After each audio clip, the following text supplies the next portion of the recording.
মায়ের দোয়ার বরকত বেশি বেটার ক্ষেত্রে না পীরের দোয়ার বরকত বেশি? মায়ের দোয়ার বরকত বেশি। শুধু পীর নয় রে বন্ধু, এমনকি বুখারী শরীফের মধ্যে পাওয়া যায় সন্তানের ক্ষেত্রে মায়ের দোয়ার বরকত নবীর দোয়ার চাইতে বেশি। আওয়াজ দিয়া বলেন না সুবহানাল্লাহ।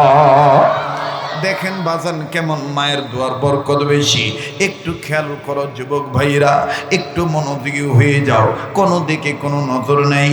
কেউ যদি চলে যায় চলে যেতে দিও, কারো যাওয়া দেখে কেউ যাইও না। নিজের চিন্তা নিজে করো। জীবনের শেষ বয়ান মনে করে বয়ান করছি।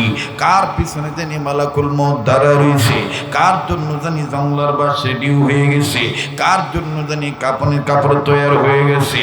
নিঃশ্বাসের বিশ্বাস নাই রে বন্ধু, এখান থেকে আমি উঠে যাইতে পারবো। আমার বন্ধুগণ, এই ধরনের গ্যারান্টি আমার নাই, তোমারও নাই।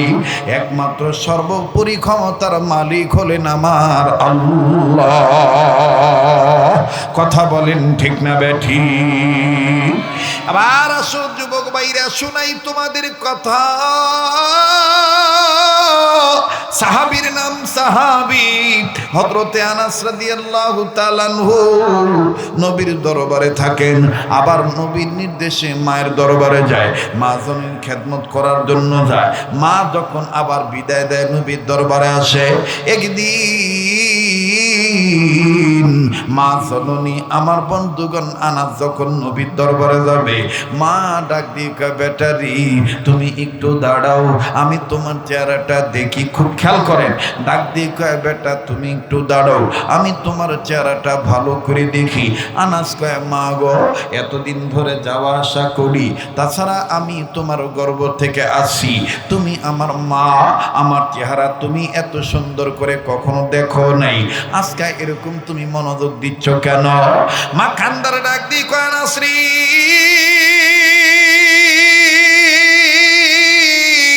আগে তোর কপালে এইরকম নূর চমকাইতে দেখি নাই, ইদানিং তোর কপালে দিকে তাকাইলি কেমন জানি রোশনি আলোয় আলোকিত হইয়া যায়, তোর চেহারায় আলো দেখা যায়। আনাস ডাক দিয়ে কয়, মা গো, এটা আমার বাহাদুরি নয়, এটা নবী মুহাম্মদের সহবতে থাকার বরকত। আওয়াজ দিয়া বলেন না সুবহানাল্লাহ। ওরে দেখলে নবী পাগল হবি, দেখলে নবী পাগল হবি, দেখলে নবী পাগল হবি, দেখলে নবী পাগল হবি। পারবি না, পারবি না উম্মত, বেদাত মানতে পারবি না। তোরা আমরা আপন যিনি ঘুমায়াছেন মদিনা, তোরা আমরা আপন যিনি ঘুমায়াছেন মদিনা। বলেন না, দেখলে নবী পাগল হবি, দেখলে নবী পাগল হবি। ওরে দেখলে নবী পাগল হবি, তোরা আমার আপন যিনি ঘুমায়াছেন মদিনা, তোরা আমার আপন যিনি ঘুমায়াছেন মদিনা। দেখলে নবী পাগল হবি, পাইলে নবী পাগল হবি। যারা নবীর উম্মত সত্যিকার আশিকে রাসূল, তারা জবান বন্ধ রাখতে পারবেন না। কে কি কয় ওদিকে তাকাবেন না। এখানে আমরা রসুলকে পেতে আসছি, আল্লাহকে পেতে আসছি, কোনো বান্দাকে পাওয়ার জন্য আসি নাই। কথা বলেন ঠিক কিনা? এজন্য জোরে সরে দেখলে নবী পাগল হবি, দেখলে নবী, জোরে দেখলে নবী পাগল হবি, দেখলে নবী পাগল হবি। পারবি না, পারবি না উম্মত, বেদাত মানতে পারবি না। তোরা আমরা আপন যিনি ঘুমায়াছেন মদিনা, তোরা আমরা আপন যিনি ঘুমায়াছেন মদিনা। না ডাকে তাকবীর, না ডাকে তাকবীর। ওলি আল্লাহ যেখানে, নবীর প্রেম যেখানে, না ডাকে তাকবীর। আজকের মাহফিল চলছে, চলবে, আজকের মাহফিল কতক্ষণ চলবে?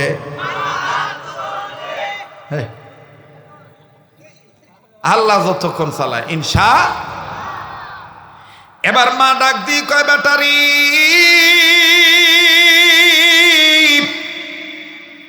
তোর চেহারায় মোহাম্মদী নূর দেখা যায়, তোর চেহারা দেখলে নবীজিকে দেখতে পাই। আল্লাহু আকবার।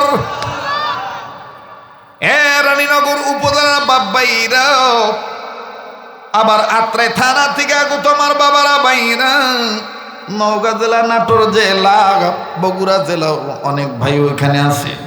কথা হয়েছে ফোনে, অনেকে আসতে পারেন, আমার বন্ধুগণ আসছেন, আবার কেউ রিটার্নে চলে গেছে। আমি লম্বা করব না, সংক্ষেপে বলে দিতে চাই।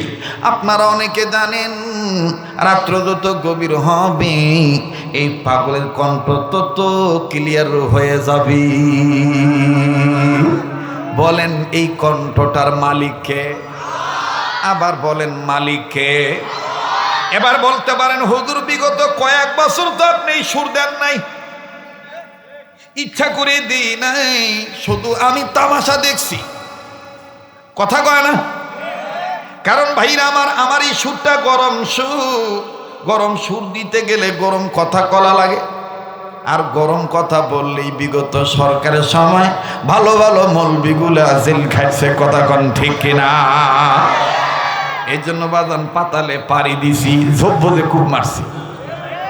দেখি তোরাই কতদিন থাকিস, একদিন আল্লাহ সময় দিবে, সেদিন আমাকে কেউ ঠেকাবার পারবি না। সেদিন আসছে আসে নাই? কথা বলেন, আসছে কি আসে নাই? কবুল করার মালিক কে? মুসলমান ভাইরা আমার, তাইলে বলেন চলবে কি চলবে না? এদিক তাকান, আমার ভাইরা ডাক দিয়ে বলতেছে, ও বাটা তোকে দেখলে নবীক দেখা হয়, এজন্য তোকে আমি একটু ভালো করে দেখি। আব্বু তুই আবার কবে আসবি? আনাস কয়, মা তুমি যেদিন চাও সেদিনই আসবো। কারণ আমার নবী বলছে, মা ডাক দিলে নফল ইবাদত ছেড়ে দিবা। সুবহানাল্লাহ। মা ডাক দিলে নফল ইবাদত ছেড়ে দিবা। আনাসের মা ডাক দিয়ে কয়, বাবা তাহলে তুই পরশু দিন আসিস? আনাস কয়, ঠিক আছে। আমি শুধু বুঝাইতে চাচ্ছিলাম যে সন্তানের ক্ষেত্রে মায়ের দোয়ার বরকত নবীর চাইতেও বেশি। এই কথাটা বোঝানোর জন্য আমি এই কথাটা নিয়ে আসলাম। বিরক্ত হচ্ছেন নাকি? এবার চলে গেছে। হযরত আনাসের মা অপেক্ষায় আছে, আজকে আমার বেটা আসবে, আজকে আমার বেটা আসবে, আজকে আমার পুত্র আসবে, আমার সন্তান আসবে। অপেক্ষায় আছে, মায়ের অপেক্ষা। আহা, মা যদি দেখেন, এই যে 11 দিন ছিলাম, আজকে আমি ঢাকা যাব। আমার মা দুপুর বেলায় আমাকে বলছে, বেটা আমি কিন্তু রাত্রে ঘুমাবো না, এই তোর বেটিও কিন্তু ঘুমাবে না। কিন্তু বউ কিন্তু এই কথা কয় নাই। বউ কয় নাই, বেটাও কয় নাই, কিন্তু মা কইছে আর বেটি কইছে।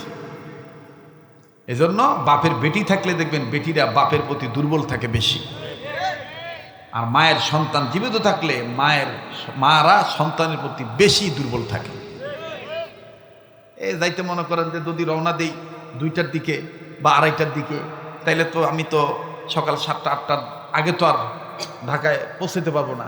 কিন্তু যে দেখবো যে আমার সে পাগলি মা ওই মনে করেন জানলার কাছে বসে আছে।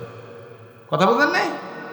বাড়িতে গেলে তারপর আমার দেখবে, তারপরে মনে করেন আমাকে ভাত খিলাবে, তারপরে আমার ঘুম পাড়াবে। এখনো যদি মায়ের সামনে কোনো ধরনের কোনো অন্যায় করি, এখনো বৌসুল মানে না।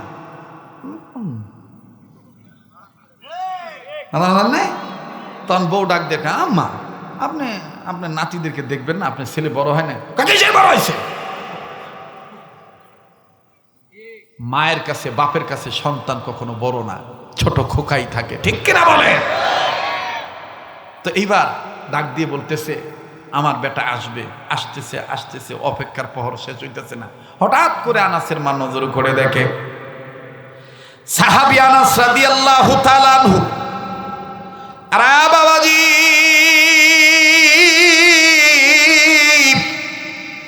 হাঁটি হাঁটি পা পা করে আস্তে আস্তে আসে। আনাসের মুখটা কেমন জানি মলিন। মা ডাক দিয়ে, আল্লাহ গো, ওই দিন দেখলাম আমার ছেলে কত চঞ্চল, আজকে কেমন জানি ঢিলা হয়ে গেল, এত আস্তে আস্তে হাঁটে কেন? ও আল্লাহ, মুখটা কেন শুকনা দেখা যায়, চোখের নিচে কেন কালো দাগ পড়ছে? আল্লাহ আমার বেটা কি খায় নাই? আল্লাহ আমার বেটা কি খায় নাই? ও বাজান, বাবার এই সন্তানের যদি কোনো বিপদ হয়, দুনিয়ার সবাই জানার আগে আল্লাহ আগে জানে, তারপরে সবার আগে মা কিন্তু জানে। কথা কোন ঠিক কিনা? বনে থাকে বন বাদুরি, বাচ্চা চলে তার বুকে, তবু মায়ে বাচ্চা বলে না, পড়লে হাজার দুঃখে। বিদেশেতে যদি কারো সন্তান মারা যায়, পশু পক্ষী না জানিতে জানে তাহার মায়। কথা বলেন ঠিক না বেঠিক? আনাসের মা ডাক দিয়ে বলতেছেন, মালিক আমার আনাস কি খায় নাই? আমার আনাসের মুখ কেন আজকে শুকনা দেখা যায়? দেখি আসলে জিজ্ঞেস করব। আবার আনাসের মা নজর করে দেখতে পাই হযরত আনাস রাদিয়াল্লাহু তাআলা আনহু হাঁটতেছে ঠিকই, কিন্তু বারবার তল পেটে হাত দেয়, বারবার পেট হাতায়। আনাসের মা ডাক দিয়ে কয়, আল্লাহ আমার বেটার পেটে কি কোনো সমস্যা হইল নাকি? বেটা কেন বারবার পেট হাতায়? ঘটনা কি হয়েছে দেখি তো, আসুক, সামনে আসলে জিজ্ঞেস করব। এবার সাহাবী আনাস মায়ের কাছে গেলেন, মা জননীকে কাছে যাইয়া সাহাবী আনাস সালাম দিলেন, আসসালামু আলাইকুম ওয়া রাহমাতুল্লাহি ওয়া বারাকাতুহু। মা জবাব দিলেন, ওয়া আলাইকুমুস সালাম। মা এবার কান্না ভাব নিয়ে কয়, বেটা রে তোমার মুখটা কেন শুকনা রে বেটা? ও বেটা তুমি কি খাও নাই? সাহাবী আনাস বোবার মতন হয়ে গেলেন, জবাব দিলেন না। আনাসের মা কয়, বেটা কথা বলিস না কেন? ও বেটা তুই কি খাস নাই? ওদিক দিয়ে আনাস রাদিয়াল্লাহু তাআলা আনহু মনের টাওয়ার লাগায় দিছে আল্লাহর সাথে। আনাস কান্দার ডাক দিয়ে বলে, আল্লাহ আমি যে ক্ষুধার্ত আমার মা টের পাইছে, এখন যদি আমি বলি মা গো আমি খাই নাই, আমার মা মহিলা মানুষ, ফট করে বলতে পারে তুই না নবীর দরবার থেকে আসলি, নবী কি তোরে খাওয়া বিদায় দেয় না? কেমন নবীর দরবার থেকে আসলি? আমার মা নবী সম্বন্ধে অন্য কথা বলতে পারে। কাজী গো আমার আল্লাহ, আমার মা যদি আবার জিজ্ঞাসা করে আমি খাইছি কি খাই নাই, আমি এমন জবাব দেব নবীর সম্মানও ঠিক থাকবে, প্রেমও ঠিক থাকবে, আমার মায়ের জবাবও ঠিক হবে। এবার সাহাবী আনাসের মা ডাক দিয়ে কয়, বেটা তুমি কি খাও নাই? আনাস কান্দার ডাক দিয়ে কয়, মা প্রাণীর মা, নবী খাইলে আমি খাই, নবী না খাইলে আমি না খাইয়া থাকি। সুবহানাল্লাহ। আবার জোরে কর না সুবহানাল্লাহ।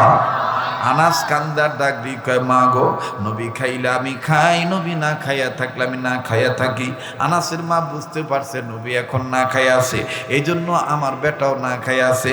যাগ্গে বেটা বুঝলাম তুই না খাইয়া আছিস, কিন্তু বারবার পেটে কেন হাত দিস? আনাস ডাক দিয়ে কয়, মা গো রাস্তায় আমি দেখাবো না, যদি অনুমতি দিতা ঘরের ভিতরে যাইতাম, ঘরের ভিতর দেওয়ার পর মা তুমি আমার পেটের দিকে নজর দিয়ে দেখতা, কেন আমি বারবার পেটের মধ্যে হাত দিই? আনাসের মা আনাসকে ধরি আদর করে নিয়ে আটাই না যখন তাবুর ঘরের মধ্যে ঢুকায় দিল, ঢুকানোর পর আমার বন্ধুগণ আনাস জমিনে বিছানায় শুয়ে পড়লেন। আনাস যখন শুয়ে পড়লেন, হযরত আনাস রাদিয়াল্লাহু তাআলা আনহু শোয়ার পর এবার আনাসের পেটের কাছ থেকে কাপড় সরে গেছে, গায়ের চাদর সরে গেছে। হযরত আনাসের মা নজর করে দেখে আনাসের পেটের উপরে একটা না দুইটা না 6টা ছোট্ট ছোট্ট পাথর বান্দা। আনাসের মা এবার আনাসের জড়ায় ধরে বুকে নিয়ে কয়, বেটা রে ও আমার আব্বু তোমার পেটে পাথর বাঁধতো কেন তুমি বলো? আনাস কয়, মা তুমি অন্য কিছু বুঝিও না, আজকে আমি আসার সময় নজর করে দেখতে পাই আমার নবী মাথাটা নিচু করে নিজে তল পেটে পাথর বাঁধতেছে। আমি তখন এতিম নবী জিজ্ঞেস করে বললাম, নবী আপনি পেটে পাথর বাঁধবেন কেন? আমার নবী তখন কান্দার ডাক দিয়ে কয়, আনাস রে আমি মুহাম্মদের বাড়িতে আজকে কয়েকদিন যাবত চুলায় আগুন ধরে না, ক্ষুধার যন্ত্রণা আমার পেটের সহ্য হয় না, এই জন্য পেটে অনেক যন্ত্রণা করতেছে। এই পেটের গরম ভাব কাটানোর জন্য আমি ছোট্ট ছোট্ট পাথর আমি পেটে বাঁধতেছি। আনাস বলে, মা গো আমি তখন আমার নবীকে বললাম, নবী গো ইয়া রাসূলুল্লাহ ইয়া হাবিবাল্লাহ, অনুমতি যদি দিতেন আমি আনাসও পেটে পাথর বাঁধতাম। ও গো মা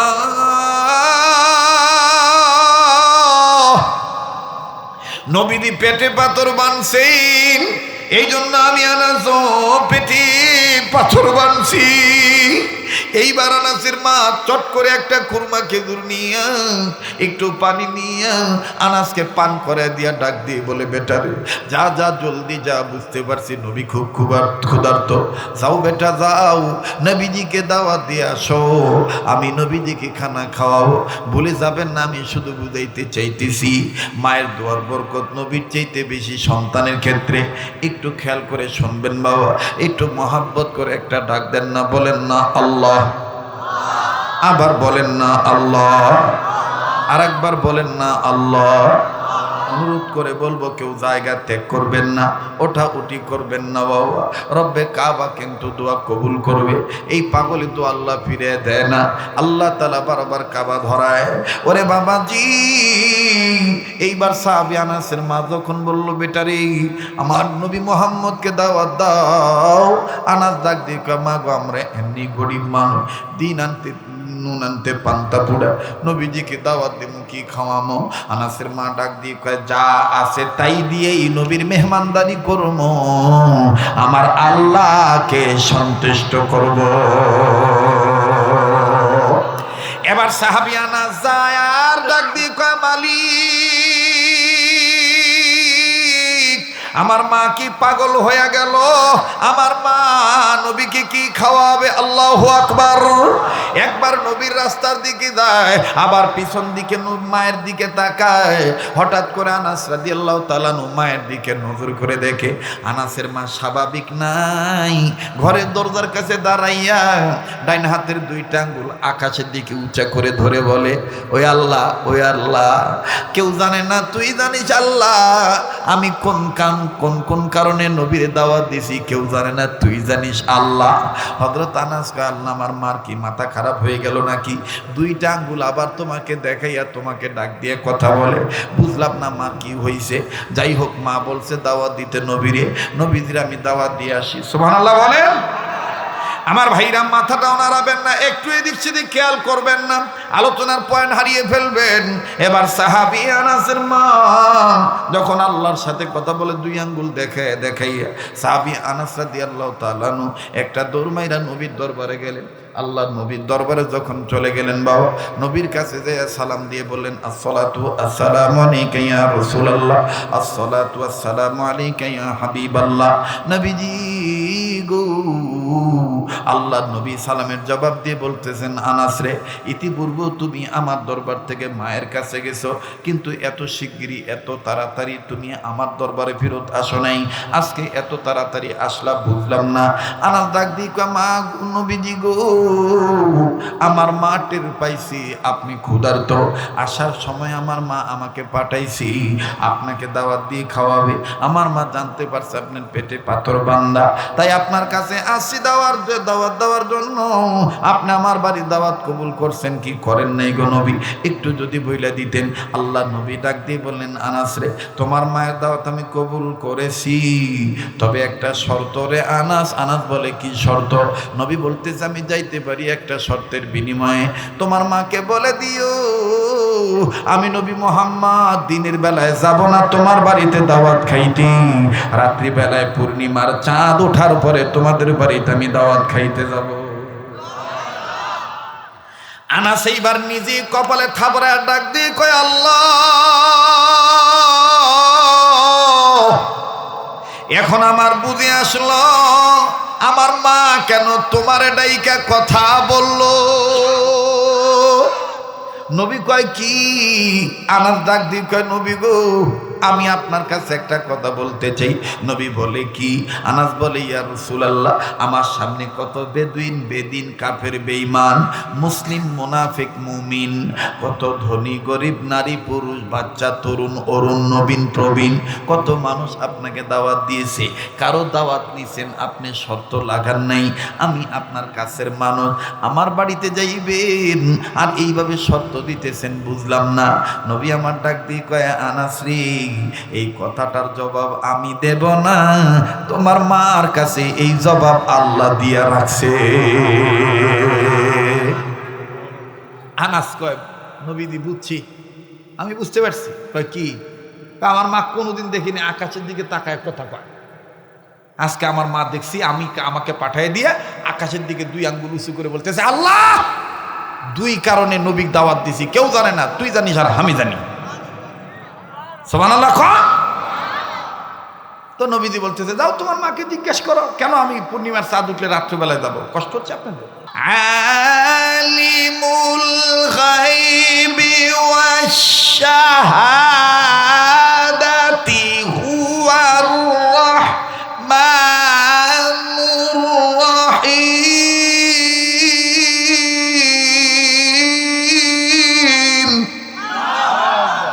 গায়বের মালিক একমাত্র কে?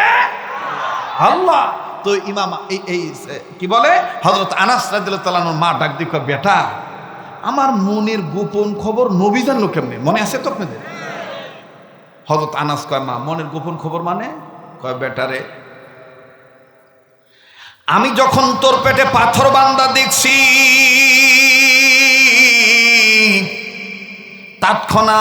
তাৎক্ষণিকভাবে আমি আল্লাহকে ডাক দিয়ে বলছি, আল্লাহ নবী মোহাম্মদকে আমি দাওয়াত দিলাম 2 কারণে। নাম্বার 1, কোনো মা সহ্য করতে পারবে না তার বাচ্চার পেটে পাথর বান্দা।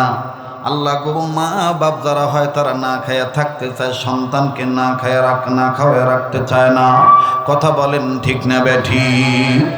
অবাপ জানেরা, আমার বন্ধুগণ, আনাসের মা ডাক দিয়ে বলতেছেন, আনাস রে কি বলবো গো? তখন আমি আমার আল্লাহকে ডাক দিয়ে বললাম, আল্লাহ নাম্বার 1, আমি নবী মোহাম্মদকে দাওয়াত দিচ্ছি 2টি কারণে।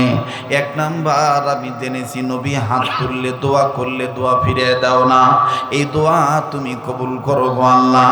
ও আল্লাহ, আমি আনাসের মা তোমার দরবারে বলতেছি, নবীজিকে আমি দাওয়াত দেব গো আল্লাহ। নবীজি আমার বাড়িতে এসে দাওয়াত খাবে, কিন্তু আমি নবীকে বলবো, নবীজি আমার বেটা আনাসের জন্য আপনি একটু দোয়া করেন, আল্লাহ যেন আমার আনাসকে ধনী বানায় দেয়।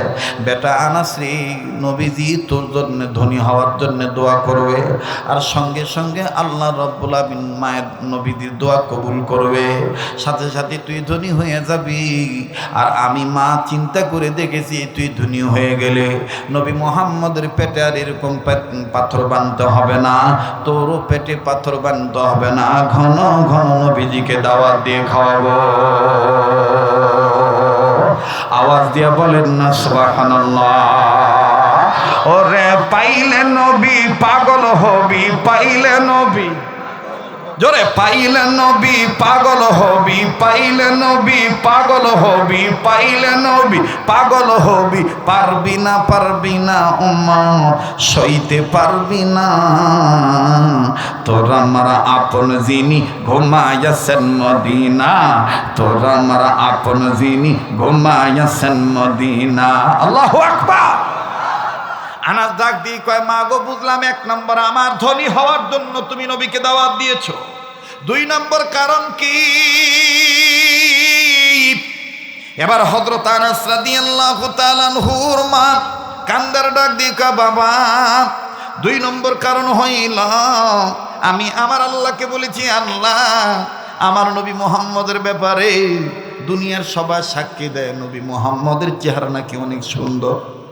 অতএব আমার নবী মুহাম্মদ যখন আমাদের বাড়িতে আসবে, নবী যেন দিনের বেলায় না আসে।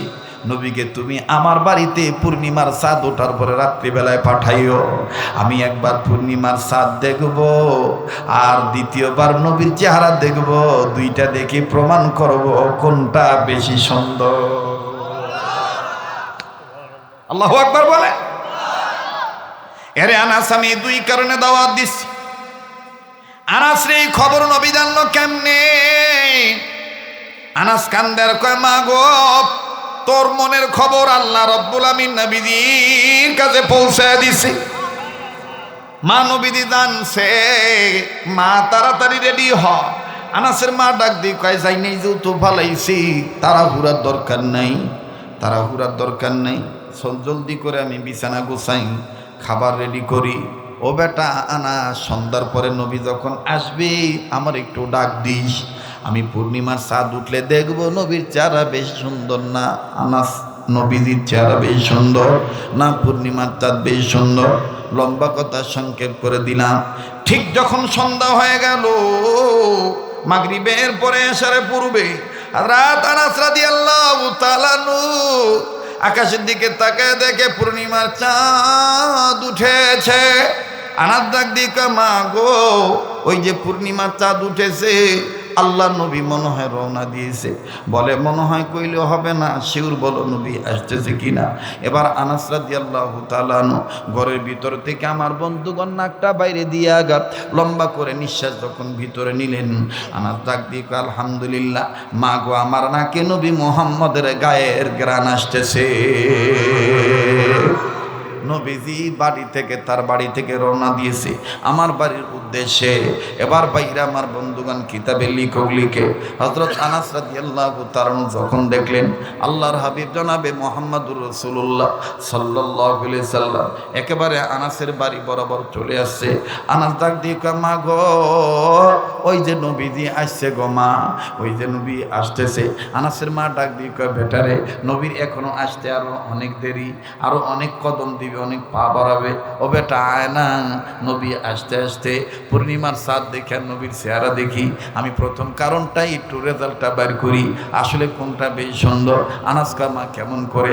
বেটা তুই আমার সামনে দাঁড়া, আমি তোর পিছনে দাঁড়াবো, তোর কাঁধের উপরে আমি মুখটা রাখবো, থুতুনিটা বাজাইয়া তোর কল্লাটা ঝরাইয়া ধরবো, ক্যামেরার মতন দাঁড়াইয়া আমি একবার পূর্ণিমার চাঁদ দেখবো, আর একবার নবীর চেহারা দেখবো, আমি বিচার করে দেখবো কোনটা বেশ সুন্দর।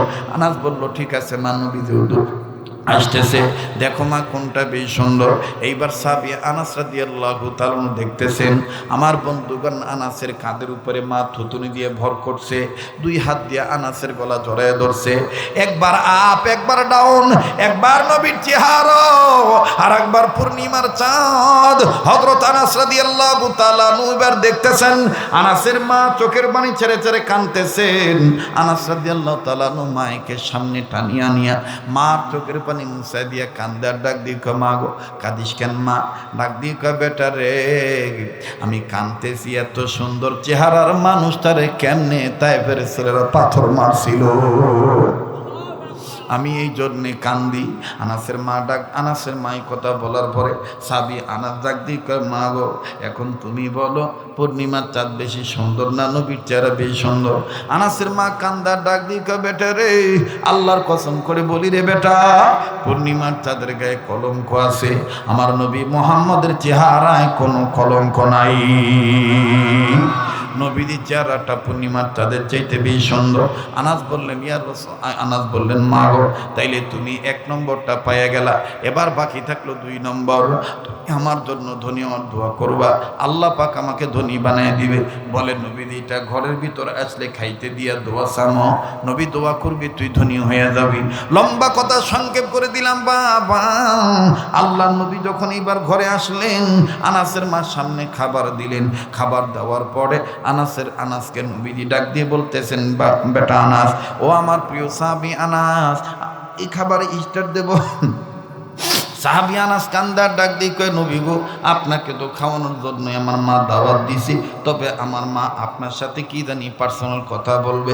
আনাসের কথার প্রতি উত্তরে নবী বললেন তোমার মাকে আগে কথা বলতে বলো, তারপর আমি পরে খাবো। এবার আনাসের মা সামনে দাঁড়িয়া নবীজির দিকে তাকাইয়া কান্দার বলে নবী গো মা হইয়া বেটার পেটে পাথর বান্দার সহ্য করতে পারি নাই, ওগো নবীজি আপনি দোয়া করেন আল্লাহ পাক যেন আমার বেটা আনাসকে ধনী বানিয়ে দেয়। এবার আল্লাহ নবী মায়ের কথা শোনার পরে আল্লাহ নবীও চোখের পানি ছেড়ে ডুকরে ডুকরে কান্দে। আনাসের মা ডাক দিয়ে বলে নবী গো আপনি কান্দেন কেন? আমার নবী ডাক দিয়ে বলে আনাসের মা, আনাসের একটা কপালওয়ালা ছেলে, আনাসের মা তুমি আজকে বেঁচে আছো, আনাসের পেটে পাথর বান্দা দেখছো তাই তুমি সহ্য করতে পারো নাই, তুমি তোমার বেটা আনাসের জন্য কাঁদতেছো, তোমার কান্না দেখে আমার মা আমেনার কথা মনে হয়ে গেছে, আমি এই জন্য কাঁদতেছি। আমি মুহাম্মদের পেটে পাথর বান্দা যদি আমার মা আমিনা দেখতো,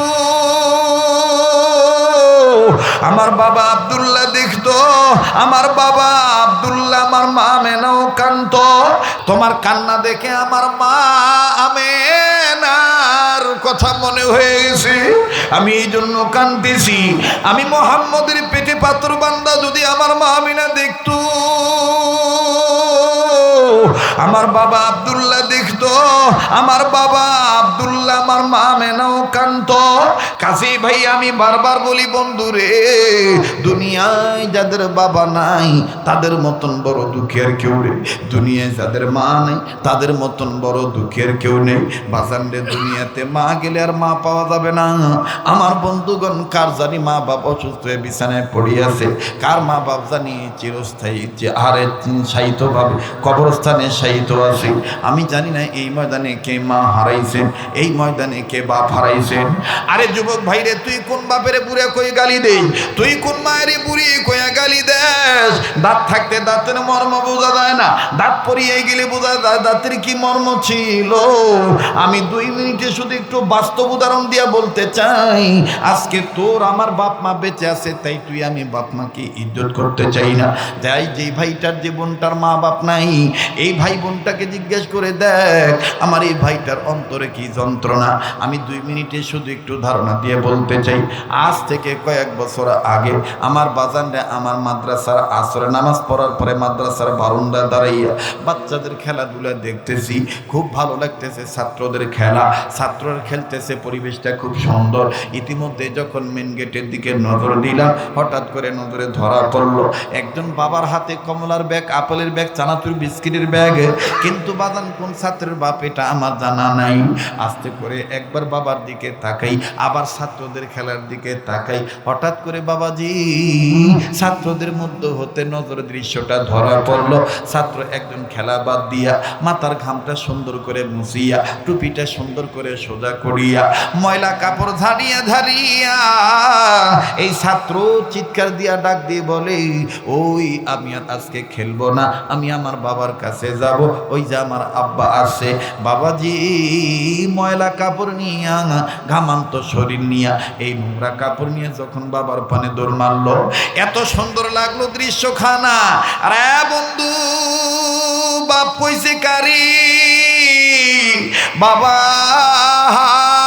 থেকে সব ব্যাগগুলো নিচে রাইখা 2 হাত বাড়ায় দিয়া ময়লা যুক্ত কাপড় দিকে তাকায় নাই, ঘামের ভেজা পানিতে দুর্গন্ধযুক্ত গেঞ্জির দিকে তাকায় নাই। বাবা হাত বাড়া ডাক দিয়ে আয় আয় বেটা, তুই আমার বুকে আয়। ছেলেটা কাছে যায় আব্বু বইলা বাবাকে সালাম দিল। আমার বন্ধুগণ চুমু খাইল। বাপ বেটার আদর দৃশ্য খুব ভালো লাগতেছিল বন্ধু। কিন্তু হঠাৎ করে একটা করুণ চিত্র আমার নজরে ধরা পড়লো। যেই বারান্দায় দাঁড়াইয়া ওই বাপ বেটার আদর্শ দৃশ্য দেখতেছিলাম, ওই একই বারান্দায় আমার থেকে কয়েক গজ দূরে আমার বন্ধুরে আর একটা ছাত্র 11-12 বছর বয়স হবে, জানা ছিল না যে এই ছেলেটার বাবা নাই। এই ছেলেটা ওই বাপ বেটার আদর দেখে আর চোখের পানি ছেড়ে ডুকরে ডুকরে কান্দে আর নিজে নিজে বলে, আল্লাহ আমার আব্বা নাই, আজকে যদি আমার আব্বা থাকতো, আমার আব্বা আমাকে এইভাবে বুকে নিয়ে টান দিয়া ডাক দিয়া চুমা খাইতো। আল্লাহ আমার বাবা নাই। বাদান রে, ছেলেটার কান্নার আওয়াজ কেমন জানি কলিজায় লাগলো। কাছে যা ডাক দিয়ে বললাম, বেটা রে তোমার কি বাবা নেই? ছেলেটা কান্দার ডাক দিয়ে বলে, হুজুর ছিল। তাইলে তুমি কান্দো কেন? বলে, হুজুর ছিল আমার বাবা, 2 মাস আগে আমার আব্বা রোড অ্যাক্সিডেন্টে মারা গেছে। তাইলে আজকে তুমি কেন কাঁদতেছ? বলে, হুজুর এই ভাইয়ার আব্বার আদর দেখি আমি আমার আব্বার কথা মনে করে কাঁদতেছি। আমি দেখতেছি কত মুরব্বী কাঁদতেছেন, আমি দেখতেছি কত যুবকের চোখের পানি টলমল করতেছে। সোনার ভাইরা আমার, দুনিয়াতে যার বাপ নাই সে জানে তার কত বড় নিয়ামত নেই। বাজান রে, সন্তানটা কান্দার ডাক দিয়ে বলে, হুজুর এই ভাইয়ার আব্বার মতন আমার আব্বা তো বিস্কিট চানাচুরের প্যাকেট নিয়ে আসতো, ওস্তাদদের কাছে বলে আমারে বাজারে নিয়ে যায় দোকান থেকে কত কিছু কিনে দিত। হুজুর এই ভাইয়ার আব্বার আদর দেখে আমার আব্বার কথা মনে হয়ে হয়ে গেছে, এই জন্য কান্দি। সেদিন বুঝলাম আসরে যে বাপ মা হারাইছে, যে হারাইছে সে জানি ব্যথা কিসে। কথা বলেন ঠিক কিনা? আর আমাদের আসেতে আমরা নিয়ামতের কদর করি না। মুসলমান বাপ ভাইরা, আমি আপনাদের এই এলাকায় গহেলাপুরা কন্দপাড়ায় জীবনে কোনোদিন আসি নাই। আমি একটা আবদার জানাইতে চাই, এই চোখের পানি কান্না ভেজা চোখ নিয়া, ভাঙ্গা মন নিয়া, কাবা ধরা হাত নিয়া ছোট্ট একটা আবদার করবো আপনাদের কাছে। আপনারা পারলে দিবেন, না পারলে না দিবেন, কিন্তু একটা ওয়াদা করেন তো দেখি। আমি এই যে আবার আগামী কয়েকদিন পর হজে চলে যাব, আপনাদের জন্য আরাফাতের ময়দানে দোয়া করব, অবাজান কাবা ধরে দোয়া করব, সাফা মারওয়া দৌড়ানোর সময় দোয়া করব, মিনা মুজদালিফায় দোয়া করব। বাজান আজকে ওয়াদা দিতে পারেন নাকি আমি মুসাফিরের সাথে কাবা ধরা হাতের সাথে হাত উঠাইয়া ওই মা বাবার জন্য, নিজের জন্য, অন্যের জন্য, দেশের জন্য, দশের জন্য দোয়া করে একসাথে মোনাজাত করে আমরা বিদায় হব। কারা কারা তৈরি আছেন একটু হাত তুলে দেখান তো দেখি। নারায়ে তাকবীর, নারায়ে তাকবীর। হাত নামান মুসলমান ভাইরা আমার বন্ধুরে। এবার দেখেন তারপরে কি হলো। আল্লাহ নবী ডাক দিয়ে বলতেছেন, আনাসের মা, ওগো আনাসের মা, না তুমি মা তোমার বেটার জন্য দোয়া করো। আমি নবী মুহাম্মদ আমিন আমিন বলি, কেন না সন্তানের ক্ষেত্রে আমি নবীর চাইতে মায়ের দোয়ার বরকত বেশি। আল্লাহু আকবার। দেখেন বাজান কি ধনী হয়ে গেল, এমন ধনী হইল। একটু সময় লাগলে বাজান সময় দিবেন ইনশাআল্লাহ। কেউ চলে গেলে কারো দেওয়া দেখে যাবেন না। বাবাজি ইচ্ছা করলে আমি এখন দোয়া করে দিতে পারি, কিন্তু না না না না, আমার এটা অভ্যাস না। আজকের বাংলাদেশে বহু বক্তা বাজান আমার মতন এত লম্বা ওয়াজ করে না, আমার বন্ধুগণ এত পরিশ্রম করে না, কোনো মতন আসিয়া খাটাখাটনি করে চলে যায়। আমার বন্ধুগণ কোনো মতন বুঝ দিয়ে যায়। তবে আপনারা থাকলে আমি বাকি কথাটা শোনাবো। আনাসের মা মাথায় হাত দিয়ে বলে, ইয়া রাসূলুল্লাহ, এটা আপনি কি বলতেছেন? আপনি দোয়া করলে আমার বেটা ধনী হবে, আমি দোয়া করলে কি আনাস ধনী হবে নাকি? নবী বললেন, তুমি দোয়া করেই দেখো, আমি তোমার পেছনে পেছনে আমিন আমিন বলবো। এবার আনাসের মা দোয়া করবে আনাসের জন্যে। দেখেন বাজান আমি বলছি বলবো, একটু সময় দিবেন। কিন্তু বাজান এই সময় মদিনার পাগল হইয়া গভীর রজনীতে বাবাজি কাবা ধরা হাত নিয়ে ছোট্ট একটা আবদার করো। এটা গহেলাপুর আকন্দপাড়া জামে মসজিদের উদ্যোগে মাহফিল। এই মসজিদের উন্নয়ন কল্পে সামাজিক মাহফিলটা। আরে বাবাজি, এই মসজিদের উন্নয়নের জন্যে আমি দেখতে চাই বাবাজি, আমি আপনাদের কাছে বলতে চাই, এখানে যারা আসছেন বাবা, রাস্তায় যে বাচ্চারা কথা বলতেছে একটু থামান তো ভাই।